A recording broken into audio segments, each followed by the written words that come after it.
تو ان کو ویلکم کریں گے. السلام علیکم سر. وعلیکم السلام. کیسے ہیں سر آپ؟ ٹھیک ٹھاک ہیں؟ اللہ کا بڑا کرم ہے. اچھا، اور جس طرح کہ آپ لوگ جانتے ہیں سردی کے اس موسم میں جوڑوں پٹھوں کا درد یہ بڑا کامن سا ہوتا ہے، اور آج جس حوالے سے ہم بات کریں گے جن پٹھوں کا درد تو ہے لیکن گردن، کندھوں اور کمر کے درد کے حوالے سے ہے. ڈاکٹر صاحب سے بات کریں گے کہ یہ بیسک کیا وجہ ہوتی ہے کہ انسان کا یہ جو ایک پورا ایک سیگمنٹ ہے نیک سے نیچے گردن اور پٹھ، کیا وجوہات ہیں کہ یہ کس وجہ سے یہ میں درد ہو؟ یہ ایک بیماری ہوتی ہے جس کو آٹو امیون ڈیزیز بھی کہتے ہیں. جی، انکلوزنگ اسپنڈلائٹس اس کو کہتے ہیں.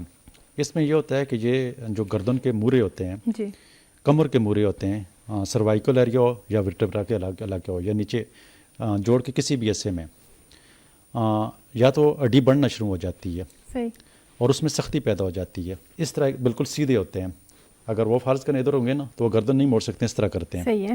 اس حالت میں جو ہے وہ بڑی مشکل سے مڑتے ہیں کیونکہ ان کے سارے موڑے اور جتنے بھی پٹھے وغیرہ اتنے سخت ہو جاتے ہیں. تھوڑا یہ بتائیے گا کہ علامات کیا ہوں گی اور کیسے پتہ چلے گا کہ ایک عام بیماری سے یہ علیحدہ ہے؟ اس کا جو پتہ چلتا ہے تو اس کی علامات بالکل بڑی واضح ہوتی ہیں. جی، صبح جب یہ اٹھتے ہیں، اٹھ کر ان کو موومنٹ کرنا مشکل ہو جاتا ہے، اپنی باڈی کو حرکت دینا مشکل ہو جاتا ہے. اس کی وجہ یہ ہوتی ہے کہ ان کی بہت ساری ہڈیاں جو ہیں اضافی ہڈیاں گروتھ کر جاتی ہیں اور دوسری ہڈیوں کے ان کے بیچ میں پھنس جاتی ہیں.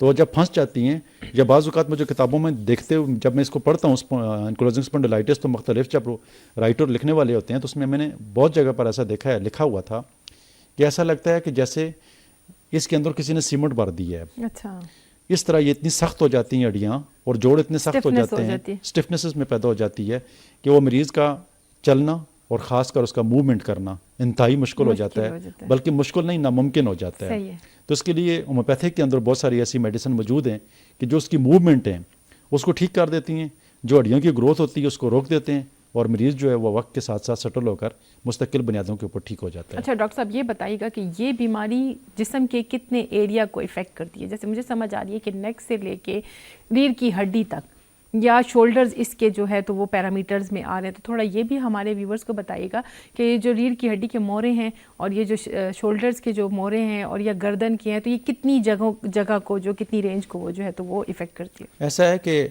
یہ انکلوزنگ اسپنڈلائٹس جو ہوتا ہے جی، یہ جوڑ کے کسی حصے میں بھی ہو سکتا ہے، مطلب جسم کے کسی بھی جوڑ میں ہو سکتا ہے. زیادہ تر تو جو ہے یہ کمر، سروائکل، ورٹیبرا اور یہ ریڑھ کی ہڈی کی جو بیماری ہے صحیح ہے، جو زیادہ تر دیکھنے میں آتی ہے. صحیح ہے. لیکن بعض اوقات ایسا بھی دیکھنے میں آتا ہے کہ بہت سارے ایسے مریض ہوتے ہیں کہ جن کو ہپس بون کے جو جوڑ ہیں جی، اس کے اندر تکلیف پیدا ہو جاتی ہے، ایڑی کے اندر یہ ہو جاتا ہے، بہت سارے مریضوں کو دیکھنے میں آتا ہے، جوڑ ہاتھوں کی انگلیوں میں بھی یہ ہو جاتا ہے.